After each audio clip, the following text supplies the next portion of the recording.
Did you know that you could earn £100,000 a year as a property investor and pay zero tax on it? My name is Russell Leeds. And I'm Anna Leeds. This week we're going to be discussing the tax loopholes and tax efficient ways that you can invest in property. Now, I don't know about you, but we've probably seen in the news recently, all the millionaires and everyone that's in this country is leaving. Where are they going? Dubai. They're all Monaco, maybe. Monaco, Dubai. Dubai seems to be the hot spot, though. It is. I think that's hot topic at the moment, isn't it? Yeah. Everyone's leaving for Dubai. Everyone's going to Dubai, and the reason they're going to Dubai is because of the tax. Basically, it's zero tax. Yeah. Now, I'm not going to sit here and pretend that in the UK you can do the same as what you can in Dubai, because you can't. Dubai is amazing. You can go and earn a load of money completely tax-free. We even considered, didn't we? Yes. We even considered moving to Dubai ourselves. The problem for us is we've got our family here, we've got our life is here, and while I do like Dubai and I enjoyed going on holiday there, I don't know if I'd want to uproot everything to move there. And you can't. How often can you come back? Is it 3 weeks for the whole year? Yeah, when you first go, so it gets progressively more. But when you first, I think it's literally like, I'll have to look it up. But to start it for the first few, I think it's like 13 days or something. Yeah. For the first year, you really have to commit to going over there fully. Yeah. So unless you're going to move to Dubai, With all your family and friends, it's a bit too big a jump for us, isn't it? it is. But I can see why it's very tempting for people. And the lifestyle over there. Oh, yeah, it's incredible. It's a bit hot, though, I've got to say. I don't know if I could cope with their summers. Yeah, their heat, especially like we were chatting to people when we went over there last November. Obviously, it's a lot cooler in November. Yeah. Which is the time to go, by the way. If you are planning on going on holiday to Dubai,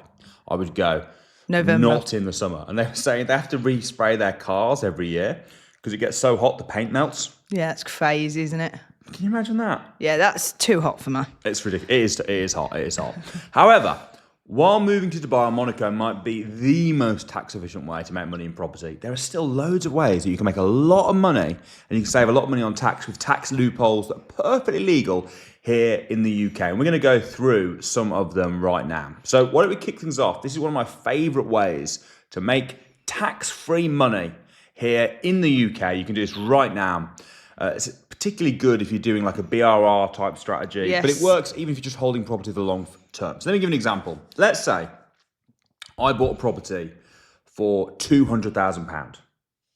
I didn't do anything clever. I didn't do a BRR. I literally just kept it. So I bought it for 200 grand, just kept it.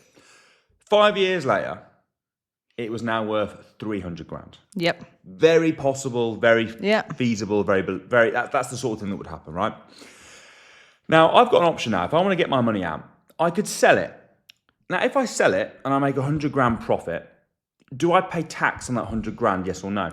Yes. Yes, you do. Now, depending on how you bought it, you'd either pay capital gains tax. So if you bought it in your personal name, you pay capital gains tax. And the rates on those right now is 24%? 24%. It's just gone up. It used to be 18, it's gone up to 24%. Thank you, Labour. So it's gone up to 24%. So if I made 100 grand, I might pay 24% tax. Let's very quickly work that out. So 100 grand profit, I'm paying 24%. I don't know why I'm using a calculator for this, because I know the answer already. 24 grand, right? It's Wow. nice, easy sums there. Quick math. So I'm paying 24 grand in tax. Now, the other option is I own the property in my company. Yeah. Now, if I own my company, I don't pay capital gains tax. I pay Corporation tax. which is 25%. 25%, very similar. Okay, it's gone up. Again, it used to be 19%. Remember the good old days when corp tax was 19, then it was 20, now it's 25% to pay for Dubai's COVID. looking more and more appealing as we go. You can see why hundreds of millionaires are leaving.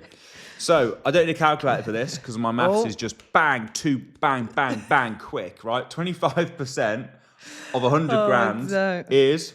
No, it's to 25,000. 25 grand, right? So I paid 25 grand, but now I've still got the money trapped in my company. Yeah. Right? So yes, I've paid 25 grand in corporation tax, but if I actually want to get that money myself, I'm going to have to take it out as a dividend or a salary. Yeah. So I'm going to have to pay even more money, which is a nightmare. You could reinvest it for your company if you didn't want to bring it out yourself, but if I want to live off that money, Yeah. I now need to pay income tax, and then it depends on your rates, but you could literally, if you're a 40% taxpayer and you take it as salary, so you've got 75 grand left in, If I'm taking that as salary out of the company, I mean, I could be paying 30 grand more in tax. Yeah, it's crazy, isn't So it? it's like half of it's gone straight away, Yeah. which is ridiculous, right?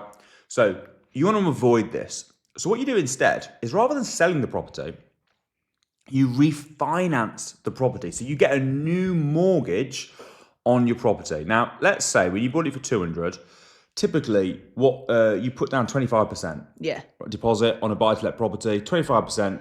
And so if for a £200,000 property, you'd put down 50 grand. Yeah.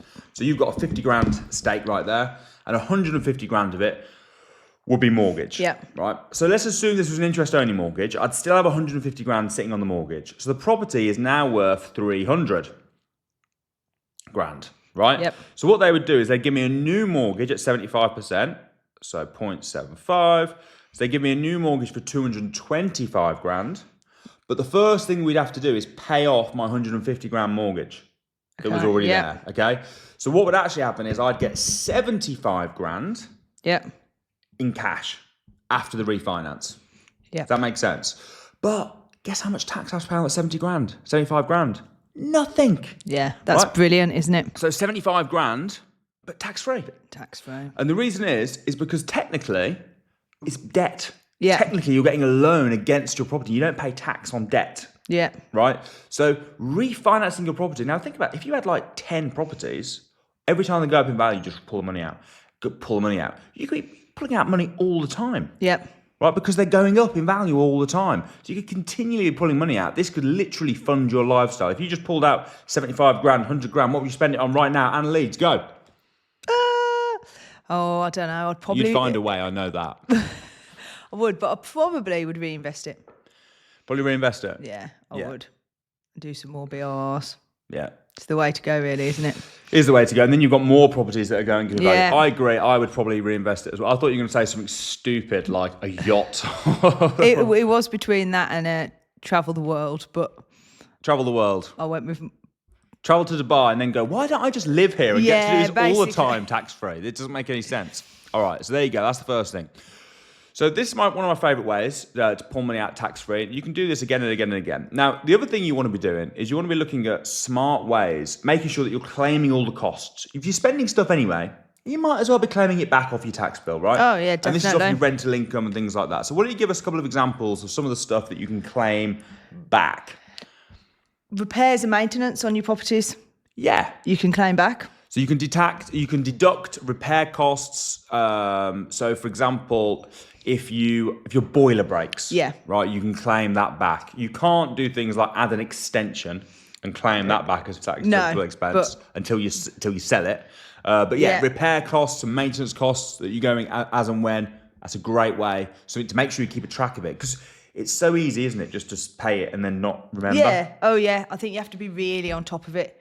I think otherwise, you just forget. And then when it comes to trying to then claim back, it's all over the place. You can't remember. I mean, we're quite good. And even sometimes I see payments go out and think, oh, I just don't know. What about costs to do with your actual mortgage? There's a couple I can think of that you might need to be claim back. Arrangement fees? Yeah. So when you get a new mortgage, what you're going to do is you're going to pay a mortgage broker to arrange that for you. Now, the arrangement fees, can add up over the term. Especially if you're refinancing it, all those arrangement fees, you can claim those back as a tax-deductible expense. And I think these ones we're going through now, it's like each individual one, you might think, really, is it even worth it? It's a little bit here, a little bit there. But it's putting all these together that suddenly make it, oh no, it is worthwhile, because actually overall... Oh, it adds up. Yeah. Oh, it massively adds up. So I think, taking one and going, really? A boiler repair? I mean, how much is that going to save me, really? But I think you need to do them all, and then you notice the difference. Yeah. Another big one, talking about mortgages. Now, this only applies if you own the property in a limited company. This is like the age-old question. You hear this all the time. Yeah. Like, should you buy in a limited company or should you buy in a personal name? There's pros and cons. There's pros and cons to both. So if you buy in your personal name, the first pro is it might be a very tax-efficient way of buying and selling property. What a lot of people do, Darren and Ella did this on Winners on a Wednesday, right? Yep. So what they'll do is they'll buy a property, run down property. Josh and Leanne did this as well. Buy a property, run down property, live in it, do it up. Then they will sell the property And you'll be thinking, oh, hold on a second. If then you've got to pay tax on the money that you sold. If it's your personal home, you don't. Yeah. Okay. So what they'll do is they buy a crap property, renovate it, sell it, no tax, use that money to buy another property, and then do it again. And then do it again. And people will go and they'll move house every year, buying properties, renovating them while they live in them. So basically, Leo and Elliot did that as well. Leo and Elliot did that. Loads of people on our academy are doing that. So what they're doing is they're basically getting free accommodation. Yeah. You are living in a bit of a builder's site. Yeah, it wouldn't be for me. Would it not? No. Would you? Why not? I love renovation, but don't like living in the mess. Maybe it's pre-kids. I probably would have. What about post-kids? Post-kids. Post-kids, i.e. Post-kids. kids have moved out. Not that they become little postmen. I might consider it too. I think for me, having kids, all that mess, don't tread in that, it's too much. Even just thinking about it, I got flustered. Just think, the living in chaos. What if you had a slight crossover where you obviously, if you need the cash to do your next one, what about if you sort of had a slight crossover? Because you've got 3 years to claim it back if you move house. So let's say you bought another one to live in. Yeah. The bulk of your new kitchen, for example, the heavy, because that's the big one, isn't it? If you've got a kitchen, if you're renovating, say, the lounge, but there's a kitchen diner, who cares? If you're renovating one of the bedrooms, but the other bedrooms are okay, who cares? It's only really the kitchen that's the room that I think you're totally The missing kitchen out on. is a big one. But I just think that hecticness of the house being in chaos, and I'd do it once to get my dream house. But you wouldn't want to keep going from house to house. What about if it was your job, though? If it was like, that's my job to go from house? And I suppose, and I get it, and it does work, and it's great. You've got free accommodation. Saving tax. You're making money, paying no tax. Yeah, but for me, it would be... And because you're buying it as your personal home, everything's cheaper, the stamp duty's cheaper, you get a better mortgage, depending on what state you're buying it in. It is a great way to do it, but no, it wouldn't be for you. It wouldn't be for me. All right, so that's buying it in your personal name, which is great. If you buy it for a limited company, not your personal name, you have to normally pay higher mortgage interest rates, which is a bit of a pain. That's one of the major disadvantages. And obviously as well, you're definitely buying it as buy-to-let properties. You can't take advantage of this sort of scheme, right? It's not like you're buying it as your home. It's like, no, this is a buy-to-let property. However, one of the pros is, even though you pay slightly more when you're in mortgage interest rates, you can claim back the mortgage interest rates fully deductible as a tax-deductible expense. So if you've got a tenant and they're paying £1,000 and your mortgage interest is 500 quid, you can claim that 500 quid back off the £1,000. Okay. Because if you buy it in your personal name, you can't. There is a small amount you can claim back, but it's nowhere near as good as you can if you own it for a limited company. So there's pros and cons. You've got to weigh it up when you're buying. But mortgage interest rates, 100%. And then on your mortgage as well, your arrangement fees. Repairs and maintenance, we talked about. Salaries is another one. Salaries. Now, I've got a couple of cool salary tips for you, okay? Got some exciting salary tips. So let's say me and you own a property company. The first thing is, and it made £100,000. Yep. Right, immediately we can knock off 12,570 for me, which you give me as salary, which is my personal allowance. So the company won't pay any tax. I personally won't pay any tax. Yeah. And the same for me. And the same for you. 12,570 for you. Yeah. Which is awesome. However, while that's really cool, here's a hot little tip that you can do on top. If you've got kids... Oh yeah, I love this. You can also pay them a salary. Now, I do believe the kids have got to be like 13. I was about to ask that. Is there an age limit on that? Like, I've just had a baby. Yeah, I'm paying the baby. You've got to be able to prove it's genuine work. Okay. So you couldn't say, I've got a baby, they're doing my social media for me. It's like, really? You'd actually want the kids to be doing something. But I actually think this is brilliant for two reasons. Number one, I think it's brilliant because you're training your kids to work. Yeah. Which I think is great. But number two, if you could pay them 12,570 quid as well, then that's all tax-free. Yeah, I love that. I first saw Grant Cardone do that. Yeah. And he said he pays both his daughters to be in his company. And I thought, that's brilliant on like you say, on so many levels, not just to save on tax. The other thing is, you're going to spend that money on them anyway. Yeah. Right? So it's not like, oh, well, now I'm losing the money that's going to the kid. It's like, no, now the kid can pay for their own clothes. Yeah. They can pay for their own shoes. You're teaching your children to budget as well. Yeah. Our kids are a tiny bit too young, but the second I don't know if it's 12 or 13, I'll keep an eye on it, but the second that they are of age to work, Yeah. they will be working for us. Oh, yeah. 100%. And you know what? They'll love it too. They'll absolutely love it, won't they? Oh yeah. And if you had if you had 2 kids, which is very normal. Are you tempted to have more children now? Just for this? Yeah, No, just it's not for- worth it overall.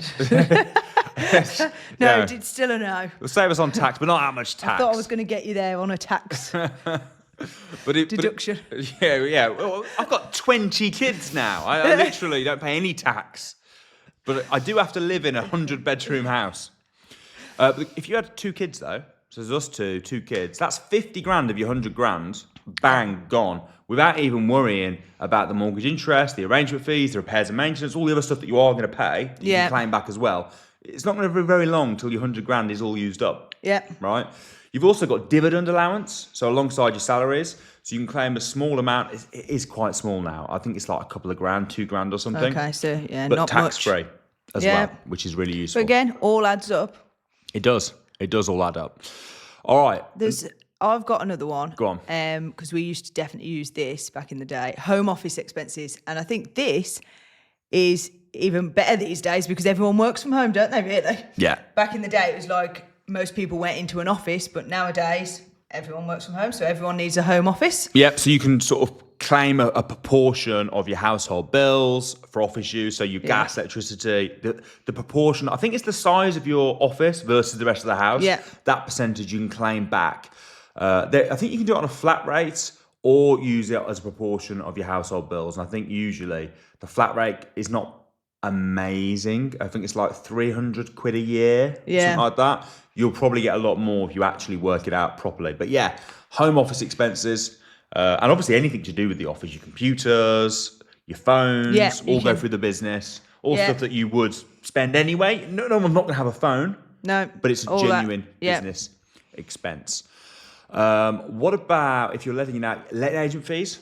Yes, letting agent fees. Letting agent fees, all tax deductible. So if you're spending, I don't know, 1.5 grand a year, paying your letting agent, all of that comes off your profits, totally tax deductible. What about travel costs?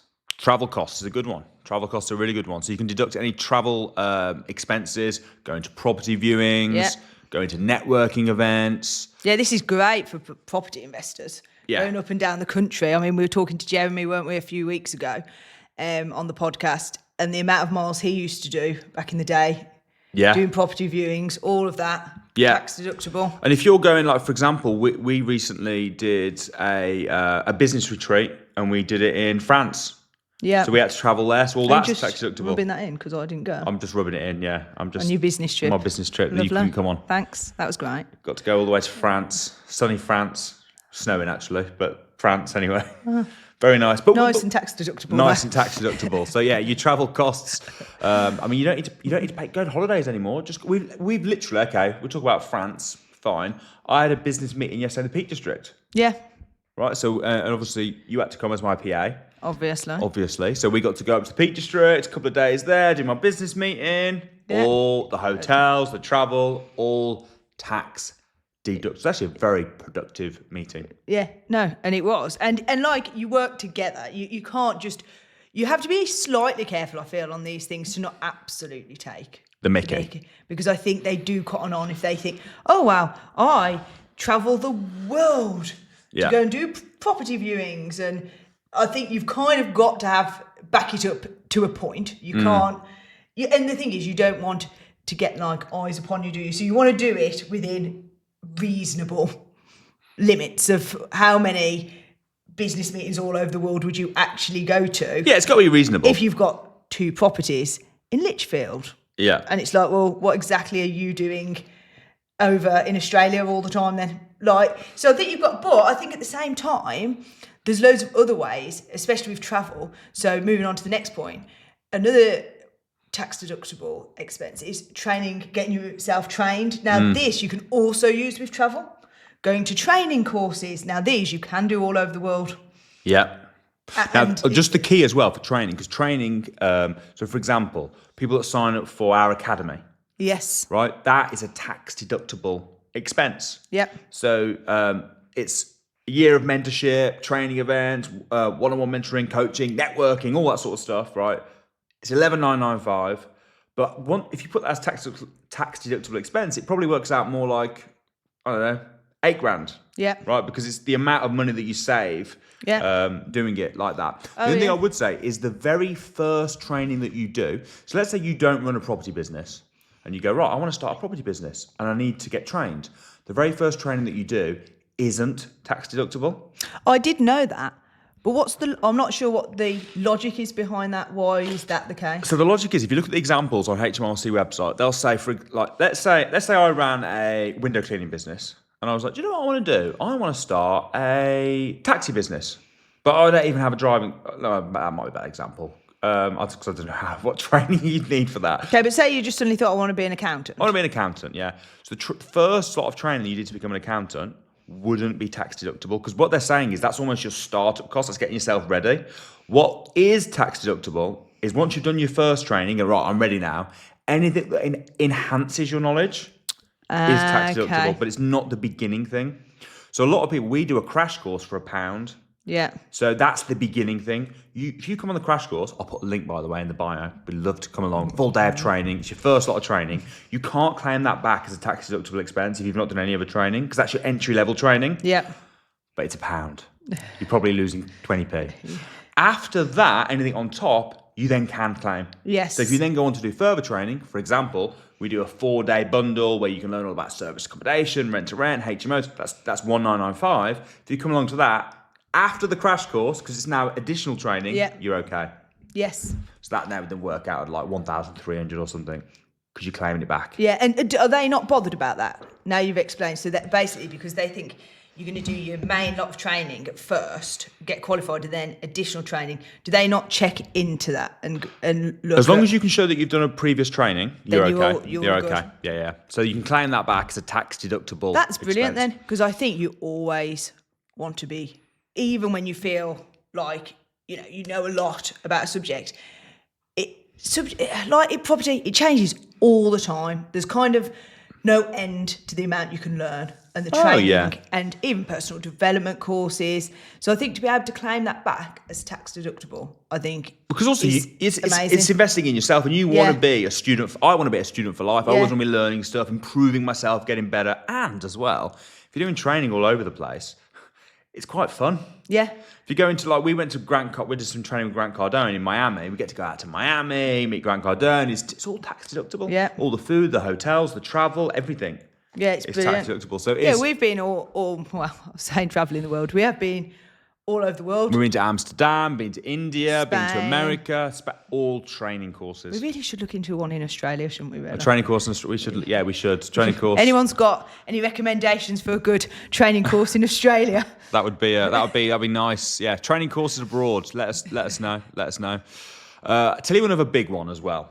And this is if you're earning a lot more money, right? So if you're like, you know what? Let's say you're earning 100 grand. You've put 50 grand on yourself and your kids. You spent 10 grand, for example, on trainings. You've got like 40 grand left. Yeah. You're like, I'm going to pay tax on this 40 grand. What you can do is you can just whack it into your pension. So I'm not talking like a workplace pension or a government scheme pension. I'm talking about a SAP or a SIS, a SIP. Sorry, not SIS. I don't know what SIS is. A SIS. A SAS or a SIP, which is like you manage the pension yourself, right? So you can put up to 60 grand a year tax-free into this. What does that mean? Let's say you had 40 grand left over and you were like, right, I'm going to put 40 grand into my pension. You wouldn't then pay any tax on that 40 grand. But when you eventually took the money out, I think it's up to £1 million you can pull out tax-free as well. So if you put 40 grand a year in, right, over, let's say, 40 grand. So I'm 34 Are you going to now. do some simple maths I'm going to do some really... 40 grand for 10 years. No, but let's do 30 years. 40 grand for 30 years. So that's 1.2 million, right? So you can pull out pretty much all of that tax-free. Yep. And then anything that was left in it, you could just take out as a salary and keep it below the tax threshold anyway. Yeah. But that's assuming you didn't make any money on it. Once you put all that money into your pension, you can then buy commercial property with it, for example, and any money it generates goes straight back into the pension. So it's almost like compound interest. Yeah. Sitting away there. So really you're only making 10% a year or something off that 40 grand. Keep putting your 40 grands in. It's all tax-free. £1 million of it or so you can pull out tax-free when you retire. anyway, and then you can pull out stuff on top. So if you're worried about, I'm paying too much money on tax, Yeah, that's a great way, isn't I think you could be earning 150, 200 grand a year, realistically, and paying little to no tax while living here in the UK, Yep. while investing in property, using your pension, buying more property for your pension, commercial property, taking out salaries. I probably would take out some dividends because you pay very little tax on dividends anyway, Yeah. and you're going to want money to live on. Refinancing the properties that you do own. Can children have dividends? Or is it, because I know it's got to be like They'd have to be a shareholder in the but company. can children be shareholders in companies? I don't know the answer to that. I don't know. I don't know. Oh the no, it answer just to that. popped into my head there, and I thought, actually, can the children also take dividends? I'll have to Google it. So, yeah, basically, you could pay So, should we Google it now? Can Yeah. children Take dividends. be shareholders Oh yeah, and receive dividends. There you go. It's come on. and receive dividends? What do you reckon the answer is? No. No, if your children are over 18, well, they're not a child then. So, if the children are younger than 18, you as the parents will be taxed on any dividends they receive, eliminating the advantage. So they've got to be over 18, but you can still pay them a salary. Yeah, no, it's still great. I just suddenly thought, would we get away with giving them dividends too? Yeah. These little cash cow children, you're right. If that was the case, we would be having more. Can we send them on development trips around the world? I wonder. Yeah, we need them to learn. We need them to learn just like like we learn as well. So there you go. There are some top tips, some tax loopholes, how you can earn an awful lot of money here in the UK without moving to Dubai. You might just want to go to Dubai Yeah, at this point. at this point, but you don't need to because you can earn quite a lot of money tax-free, based right here in the UK. I hope you guys found that video useful. I'm Russell Leeds. I'm Anna Leeds. And we'll see you next week.